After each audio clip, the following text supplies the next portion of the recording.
right, day 9 of this 8-week meltdown. Feeling good too. Ow, whoa, surprise, surprise me. You know what? You need to get to work, pussy. You need to do some more work. You need to fucking not be like everybody else. You need to do another set, do another rep. Don't be a bitch. These are the things I have to say to myself on a regular basis. I'm probably my own worst critic. I know we hear that shit all the time, but it's the truth. I think I'm a giant piece of shit in my own mind, and I push me, and I torment me, and I bully me, and I talk down to myself more than anybody else can. That way when somebody else does it, it doesn't faze me. I just want everybody to understand that. Like, you have to be hard on yourself because the world's going to be hard on you whether you want it or not.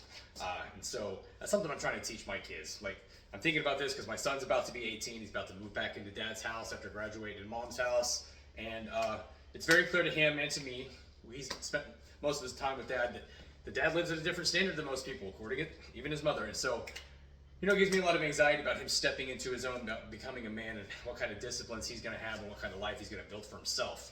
But at the same point in time, it makes me reflect on my own disciplines and that I lack thereof. And am I leading in the best way that I can for my children? And so the answer to that is no. I'm not always am, you know. I'm not always at the top of my game because I'm human. I'm going to falter in every area of life. Fitness, finance, relations. You know, at the end of the day, it's got to do better.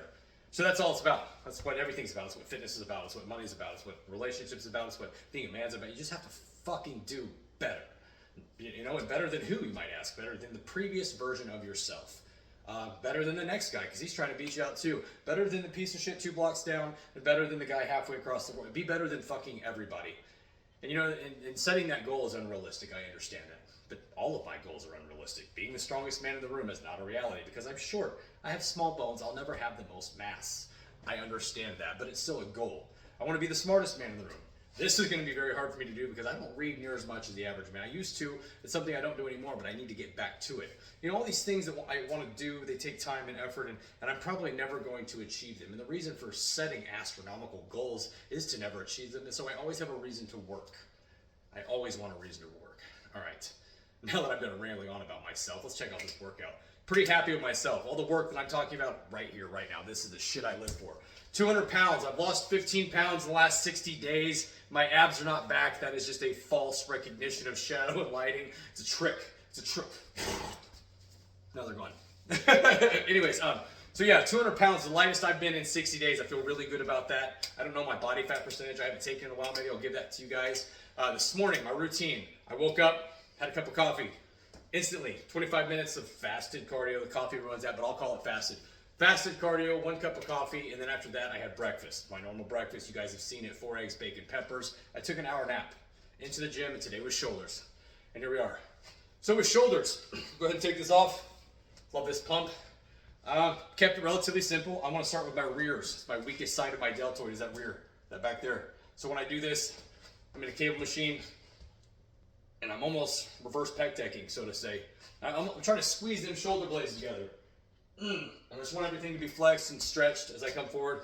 My second set, I'm doing the same thing with dumbbells, only I'm seated. Kind of got some dumbbells. All right, and that's my 2 rear delt exercises.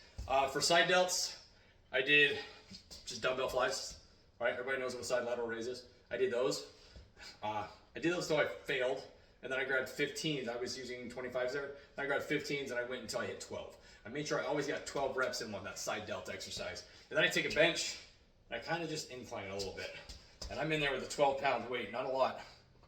Just really getting that side lat raise. Doing both sides here. Then I hit a little bit of chest.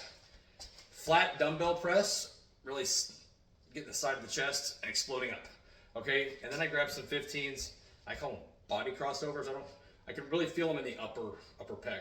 But I'm taking that weight from right here. I'm coming up and across the body. And that just flexes everything in there. I could feel that.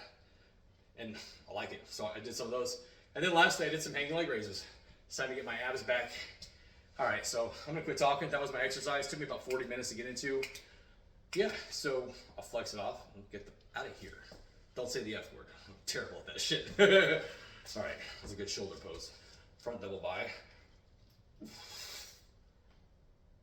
All right, side chest.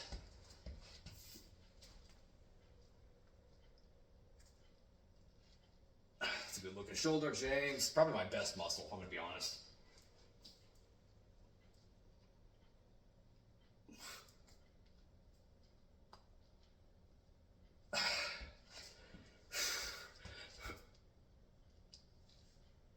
Still no abs. Still fat. All right.